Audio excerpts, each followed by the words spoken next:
Queen दारू की अपनी ही दोस्त ने क्वीन दारू की हकीकत खुलकर सामने रख दिया। क्वीन दारू का कहना था कि 2 साल से उनके और उनके पहले शौहर के बीच सेपरेशन हो चुकी है, लेकिन उनकी अपनी ही दोस्त ने उनका सारा पोल खुलकर रख दिया और बता दिया कि क्वीन दारू झूठ बोल रही है। अस्सलामु अलैकुम रहमतुल्लाहि व बरकातुहू। My YouTube friends, welcome back to my channel. Hope कि आप लोग बिल्कुल ठीक ठाक है और आप सबकी दुआ से अल्हम्दुलिल्लाह अल्हम्दुलिल्लाह मैं भी ठीक हूँ। और अल्लाह पाक से यही दुआ है कि आप लोग हमेशा सही सलामत रहें, खुश रहें अपने अपने घरों में अपने फैमिली के साथ। आमीन सुम्मा आमीन। नमाज़ पढ़ा कीजिएगा, नमाज हम पर फ़र्ज़ है। सबसे पहले फ़लस्तीन वालों के लिए दुआ की रिक्वेस्ट करूंगी कि प्लीज़ इस रमज़ान के बाबरकत महीने में आप लोग फ़लस्तीन को अपनी दुआओं में ज़रूर याद रखा करें। हमारी दुआओं की उनको बहुत ज़्यादा ज़रूरत है। अल्लाह पाक उनके लिए अपनी गैब से आसानियाँ फरमाए। आमीन या रब्बल आलमीन। सबसे पहले रिक्वेस्ट करूंगी, अगर अभी तक आप लोगों ने मेरे चैनल को सब्सक्राइब नहीं किया है तो प्लीज़ जल्दी से सब्सक्राइब कीजिए, लाइक कीजिए, शेयर कीजिए और बेल आइकन को हिट करना भी मत भूलिएगा। चलिए स्टार्ट करते हैं आज का वीडियो। सबसे पहले तो एक बात मैं यहाँ क्लियर कर दूँ, क्वीन दारू को भी हम नहीं जानते, सोशल मीडिया के थ्रू जानते हैं। और जो चीज़ें अभी सोशल मीडिया में गर्दिश कर रही है, जो न्यूज़ें हम तक पहुँचती है, वही बातें आप लोगों तक हम पहुँचाते हैं। पर्सनल हमारी कोई जानकारी नहीं है, हम किसी को जानते नहीं हैं। अब मैंने कल की वीडियो में भी बोला कि ऑन कैमरा वो बहुत खुश नज़र आती थी अपने शौहर के साथ। अब ऑफ कैमरा उनका हालात कैसे था मुझे नहीं पता। दोनों पैसों के चक्कर में थे, दोनों हस्बैंड वाइफ ने मिलकर ये काम किया, ये भी हमें नहीं पता, क्योंकि अभी तक ना क्वीन दारू की तरफ से कोई बात क्लियर हो रही है, ना उनकी शौहर की तरफ से, मतलब उनकी एक्स हस्बैंड की तरफ से जिनसे उन्होंने तलाक ले लिया, ना वो मुंह खोल रहे। लोग कह रहे हैं उन्होंने मुंह में दही जमा कर बैठ गए हैं, क्योंकि वो कुछ भी बोल नहीं रहे हैं। हाँ, कुछ बातें वो लीक ज़रूर कर रहे हैं, लेकिन अपने दोस्तों के ज़रिए लीक करवा रहे हैं, खुद आके सामने कुछ नहीं बोल रहे हैं। ये बात बिल्कुल समझ नहीं आ रही है। चलिए बात करते हैं रिदा फातिमा के बारे में। रिदा फातिमा जो है वो भी एक टिकटॉकर है और क्वीन दारो की अच्छी दोस्त है। काफ़ी रील्स उन्होंने बनाई है, साथ काफ़ी वीडियोज़ उन्होंने साथ बनाई है। उनका भी ये कहना है कि क्वीन दारो एक नंबर की झूठी है, सारी बातें झूठ बोल रही है सिर्फ़ और सिर्फ खुद को बचाने के लिए। कहते हैं ना कि अपने दोस्त को कभी अपना दुश्मन नहीं बनाना चाहिए, ना ही उसके साथ अपना राज शेयर करना चाहिए, क्योंकि जिस दिन वो आपका दुश्मन बन गई या बन गया, आपकी कोई बात उसको पसंद ना आई, तो आपका अंजाम बहुत बुरा हो सकता है। आपका सारा झूठ का पर्दा दुनिया के सामने फाश कर देगी या कर देगा। तो यहाँ भी यही हुआ। क्वीन दारो की दोस्त रिदा फातिमा, जो कि खुद भी एक टिकटॉकर है और क्वीन दारो को बहुत अच्छी तरह से जानती है, उन्होंने बहुत सारी बातें क्वीन दारो के बारे में यहाँ शेयर किया। और लोगों का भी यही कहना है कि रिदा सच बोल रही है, क्योंकि वो दारो को बहुत करीब से जानती थी। और रिदा का साफ साफ ये कहना है कि क्वीन दारो झूठी है, झूठ बोल रही है। रिदा फातिमा ने आसिम की और दारो की एक फ़ोटो शेयर किया है, जो कि 2023 के अगस्त का है। और रिदा का कहना है ये फ़ोटो आसिम की एक्स ने अपलोड किया था। वो फ़ोटो मैं लगा रही हूँ, आप लोग भी देख लें। यहाँ मैं एक बात कहना चाहूँगी, शादी करना या निकाह करना कोई गुनाह नहीं है, मगर किसी की निकाह में रहते हुए गैर मर्दों से मिलना और ऐसे फ़ोटो क्लिक करना बिल्कुल गलत है।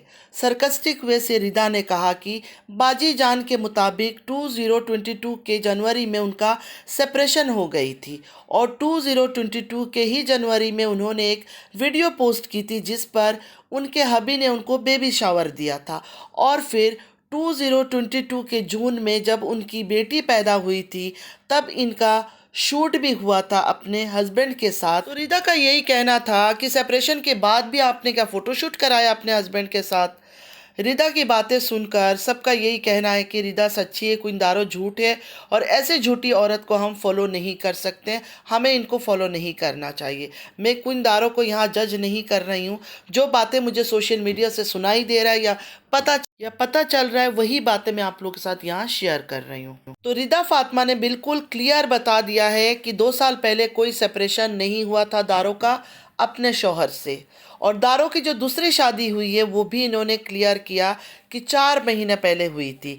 रिदा ने ये भी कहा कि दारो 2023 के अगस्त में आसिम भट्ट के साथ दुबई में मौजूद थी। किस रिश्ते से? किस रिश्ते से थी उसके साथ, ये सबसे बड़ा सवाल है और ये बात अभी तक क्लियर नहीं है, ना ही किसी को पता है। अगर 2023 के अगस्त में दारो आसिम भट्ट के साथ मौजूद थी और उस वक्त दारो का निकाह भी नहीं हुआ था आसिम भट्ट के साथ, फिर वो अकेले क्या कर रही थी आसिम भट्ट के साथ। रिदा का कहना है जून 2023 में दारो अपने पहले शौहर और बच्चों के साथ वीडियोस भी बना रही थी, मतलब आसिम भट्ट के साथ दुबई में भी मौजूद थी और एक्स हस्बैंड के साथ रहती थी और उसके साथ वीडियोस रील्स भी बनाती थी।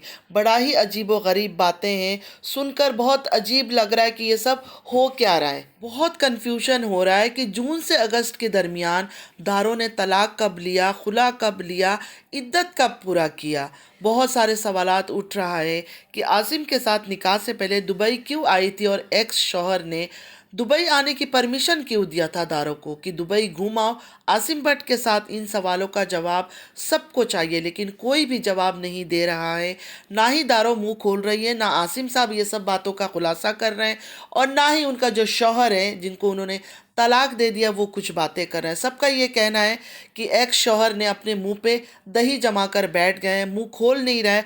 कुछ कुछ बातें वो लीक कर रहे हैं, एग्जैक्टली वो खुद नहीं कर रहे हैं, अपने दोस्तों से करवा रहे हैं, लेकिन खुद सामने आके किसी बात को भी क्लियर नहीं कर रहे हैं। लोग तो ये भी कह रहे हैं कि शायद दारो के और दारो की जो एक्स शौहर है उनके बीच कोई एग्रीमेंट हुआ है, इस वजह से वो सामने नहीं आ रहा है, ना ही कोई बात बता रहा है, मगर अपने फ्रेंड्स के ज़रिए बातें लीक करवा रहा है, जैसे कोई गुस्सा या ग्रज हो उसके दिल में दारो को लेकर। आसिम भट्ट के बारे में और भी कुछ बातें सामने आई है कि यह आसिम भट्ट की तीसरी शादी है, दूसरी शादी नहीं है। पहली शादी उन्होंने पाकिस्तान में किया था, उसके बाद फिर टर्की की किसी एक्ट्रेस से किया और अब जाकर उन्होंने दारो से शादी किया। और बाकी जो बीवियों ने उनसे तलाक ली है वो डोमेस्टिक वायलेंस की बिना पर तलाक लिया है उनसे। तो बहुत सारे लोगों का कहना है कि आसिम भट्ट एक शौकीन टाइप का आदमी है, पैसा है उसके पास, पैसे उड़ाता है, औरतों पर खर्च करता है और उसके बाद फिर जब उसका दिल भर जाता है तो टिश्यू की तरह इस्तेमाल करके औरतों को फेंक देता है। तो दारो के बारे में भी बहुत सारे उल्टी सीधी बातें किए जा रहे हैं। खैर उस पर मैं बिल्कुल बात नहीं करूँगी, वो तो वक्त बताएगा क्या होता है क्या नहीं होता है। हम अभी से जज करना ना शुरू कर दे तो वही बेहतर है। हाँ, आसिम भट्ट के बारे में ये कहा जा रहा है कि आसिम भट्ट एक बिजनेसमैन है और बिजनेसमैन कभी घाटे का सौदा नहीं करता है। क्या पता उसने सोचा क्वीन दारो लाइव आती है, खेलती है, लाखों करोड़ों कमाती है, तो लोगों का कहना है कि आसिम भट्ट ने सोचा होगा कि दारो को लाखों का गिफ्ट देकर करोड़ों कमाऊंगा। कुछ लोग रिदा को कह रहे हैं कि आप उसकी दोस्त थी, मतलब दारो की दोस्त थी, उसका साथ देना चाहिए था। तो यहाँ रिदा ने कहा कि आई एम सो सॉरी, जो चीज़ गलत है वो गलत है और गलत को गलत और सही को सही कहना चाहिए। जब कुछ लोगों ने रिदा को तनकीद किया, दोस्त होकर तुम साथ नहीं दे रही हो, ब्ला ब्ला, तो रिदा ने उनको ये जवाब दिया कि यही चीज़ जो दारो ने किया है अगर आपकी भाभी भी करती तो आप लोग क्या करते। तो बहुत सारे सवालात उठ रहे हैं सोशल मीडिया पर। ज़्यादातर लोग दारो को ही गलत बोल रहे हैं, जो कि इस टाइम पर वो गलत नज़र आ रही है, क्योंकि कोई बात पता नहीं चल रहा है कि आखिर क्या वजह है। क्योंकि सारे वीडियोस में हर जगह दोनों बहुत खुश खुश नज़र आ रहे थे। हाँ, इसका शौहर की गलती है, अपनी बीवी को इतना आज़ाद नहीं छोड़ना चाहिए था। पैसों के चक्कर में, डॉलर के चक्कर में, ये बात तो है। ये बात भी लोग कह रहे हैं कि इसका शौहर कभी गलती है, लालची था, बीवी को छोड़ा हुआ था दूसरे मर्दों से बात करने के लिए, हंसी मजाक करने के लिए, इस वजह से ये सब हुआ।